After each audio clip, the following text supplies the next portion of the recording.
Hi class, now that you read chapter 1, you can go on to chapter 2, which deals with ethics and public speaking.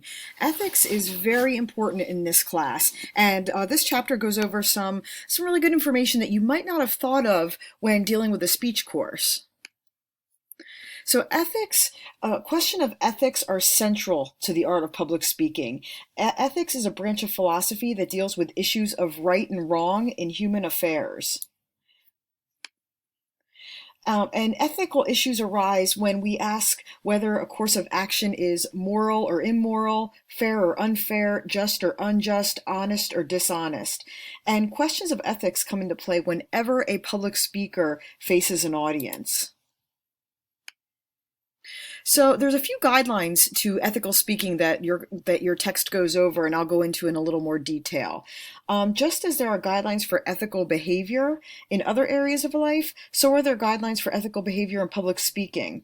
Public speakers should make sure their goals are ethically sound, and public speakers should be fully prepared for each speech. If you're fully prepared, you're one step closer to being an ethical speaker. Probably one of the most important parts of ethical speaking is honesty. Public speakers should be honest in what they say at all times. They should also avoid name-calling and abusive language. Public speakers who do that, you're really just showing that you don't have a strong argument. And we'll talk about fallacies later in class, but if you're just name-calling, using abusive language, it becomes unethical.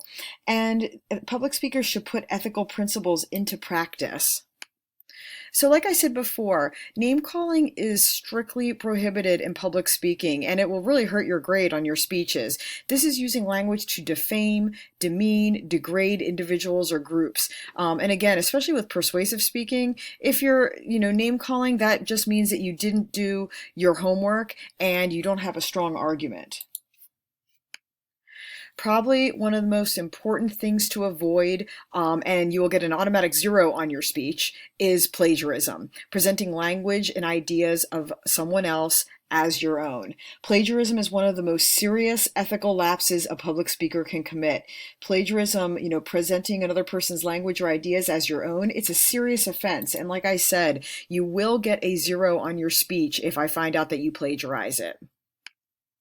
So there's 3 types of plagiarism, and I will go over each one in separate slides. There are global plagiarism, patchwork, and incremental. Global plagiarism is probably the worst type of plagiarism. You're taking an entire speech from a single source and passing it off as your own. I have had this rarely happen, but it's happened nonetheless, where a speaker will find a speech about something on YouTube, write it down word for word, and pass it off as your own. That is plagiarism, global plagiarism, and will have a 0. Patchwork plagiarism is a little bit different. Patchwork plagiarism occurs when a speaker patches a speech together by copying verbatim from 2 or 3 sources. So again, you're stealing ideas, language from a couple different sources and passing it off as your own.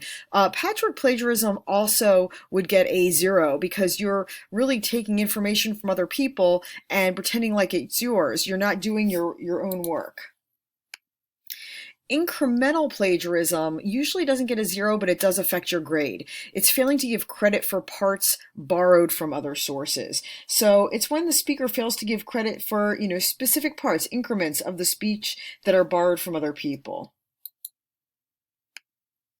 So the easiest way to avoid plagiarism, it's simple. Cite your sources. We will talk in class about how to orally cite your sources, since you're not really writing a paper for class, you are presenting a speech. The best way to do that is take careful notes, know where your information is from, and then, using either APA or MLA, you can cite your sources in your PowerPoints, and like I said then earlier, orally acknowledge your sources. Which we'll discuss more in class. Any source that requires credit in written form should also be acknowledged in oral form. And we'll be watching an informative speech in class about the homeless that does this very well. Not only is there ethical speaking, there's also ethical listening. Speech making is a two-way street. Every one of you is not just going to be a speech maker, you're also going to be a listener, and listeners also have ethical obligations. So I will look around the room and grade you on how you are listening as well as how you're speaking. So the main thing you need to do is be courteous and attentive. Put away smartphones. Don't be on your laptops. This is very rude, and students will see it, and it could hurt their speeches.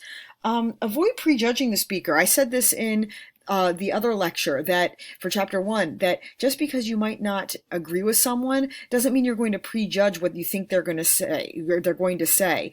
And this goes into maintaining a free expression of ideas in our classroom. This is very important. So this shorter lecture, really did go over a lot of what, chapter 2 is all about, ethical speaking. So again, always feel free to ask me any questions on the information presented.